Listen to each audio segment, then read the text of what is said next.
But one of the things that I really want to focus on as well is why you probably shouldn't hire online. Now, there are cases, and I have met people who are like this, where hiring online just doesn't make sense for them at all.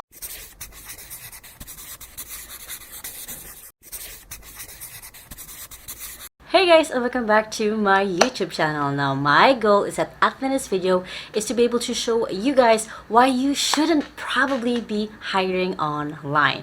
Now, if this is your guys' first time on my channel, my name is Lai Lacaba. I've been working from home since I was 15 years old and now run my own outsourcing company to XU. And I post videos every Sunday on how to work from home and every Thursday on how to have an online business. So make sure to hit the subscribe button right there so you don't miss any of my videos. Now, in the last couple of videos, I've been talking about how to know if you have the right virtual assistant, how to know when they're not the right hire for you. But one of the things that I really want to focus on as well is why you probably shouldn't hire online. Now, there are cases, and I have met people who are like this, where hiring online just doesn't make sense for them at all. They probably need an in-person team rather than having someone remotely. And now nowadays, more people are shifting to just hiring people online, which means that there might be a little bit of work from home situation, but you guys are in the same city. So strap in, make sure you have your notes ready, and make sure to watch until the end of this video so you guys can get the full list of, again, why you shouldn't hire online.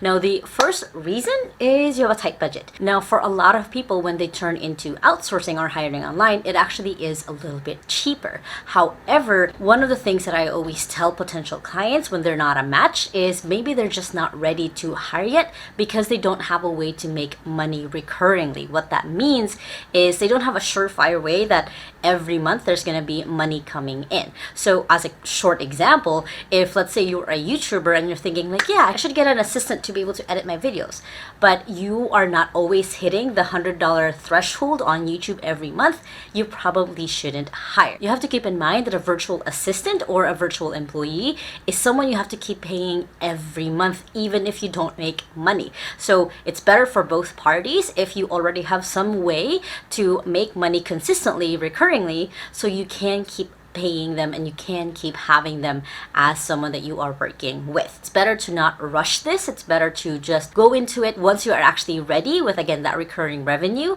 to be able to pay for your assistant. Now, a bonus tip for you guys to know if you're already earning enough money to hire an assistant is try to look at how much it would be for you on average to get a really good assistant. Now, nowadays, a good ongoing rate for a virtual assistant is probably around $500 if you're hiring from countries like the Philippines, or most of them will start at an upward of $1,000. So what you want to be looking at on your financial sheet is to see if you do have that space of being able to pay someone consistently every month, even if you don't grow your business right away. You want to make sure that there is that budget, that there's that space in your financial sheet again to actually afford that assistant moving forward. The next reason to why you probably shouldn't hire online is you don't know what tasks to actually give to your assistant. Now, this is something that I actually already talked about on a video on how to be productive online, where I talk about the 80-20 rule that we have when it comes to finding out what are the tasks that only you can do and what are the tasks that you can then delegate or give to someone else. And that rule is basically that looking at your business, usually using the 80-20 principle, 2 of your tasks are the only ones that are actually making the 80% of revenue in your business.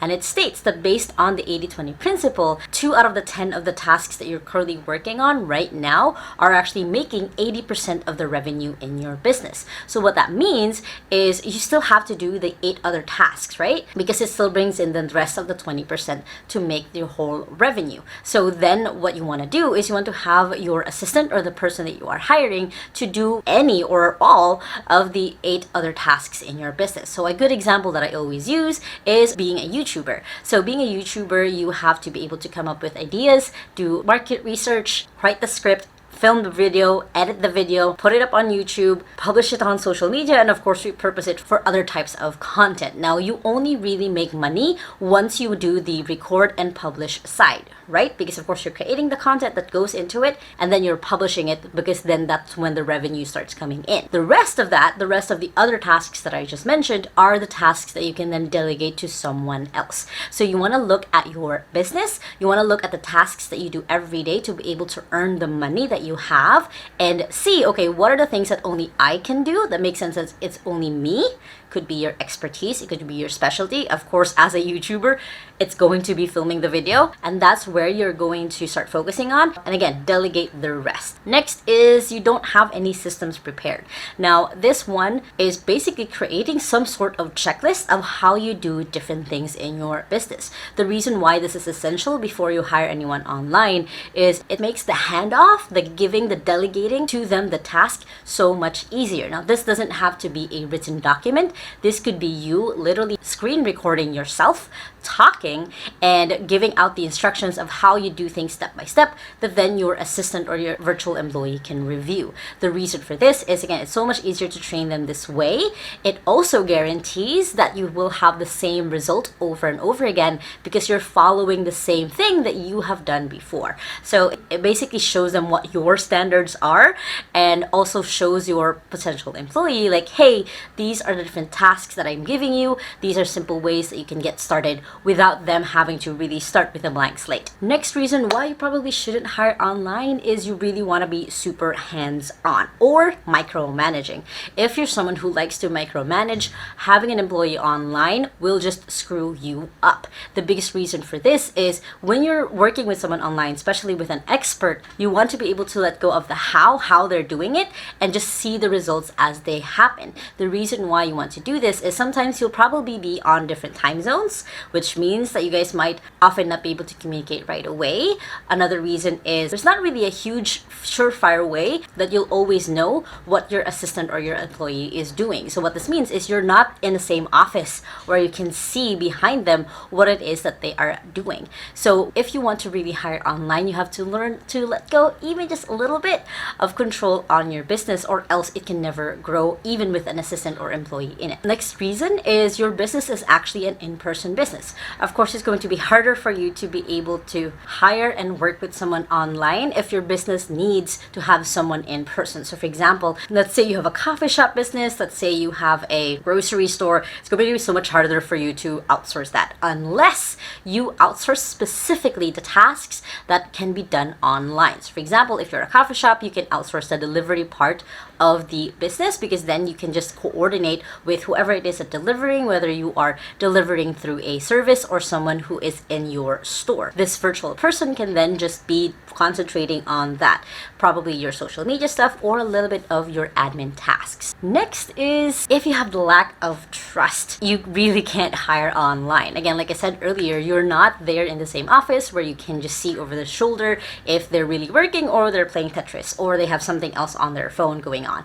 So you really have to learn, and I know this is not an easy thing, to be able to trust that your assistant, your person, your employee can get the job done, can get the job right. If they don't, then you just do an iteration, you give them really good feedback. They can use that to move forward. You building trust online is as simple as literally talking to your employee once a day of like, hey, how are you doing? Is there anything I can do to help? This process of checking in on them once in a while gives them the freedom to be able to keep moving forward and of course ask you questions as things come up. And of course on your end, since you're checking in with your employee, you know what they're doing, what they're working on, and you know that they are getting things done. So again, it's building that loyalty, building that trust, so then you can work a little bit better. Next reason why you probably shouldn't hire online is you just don't have the right online tools to be able to work with someone online. Now, what are those tools? First one is something that's probably not as important to you as it is to them,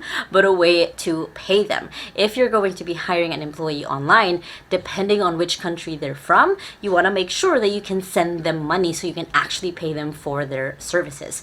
Two is a communication tool. You need to have a way that you can check in on them, that you can chat them up, So there's different tools like Slack, like WhatsApp, Google Chat, that you have a mode of communication to get things to each other faster rather than just emailing back and forth. Next tool that you need is a screen recording tool, which is just an easy way, again, for you to create those documentations, those systems. So you can just literally record yourself talking like, hey, I think this is wrong, that's right, this is wrong, this is perfect.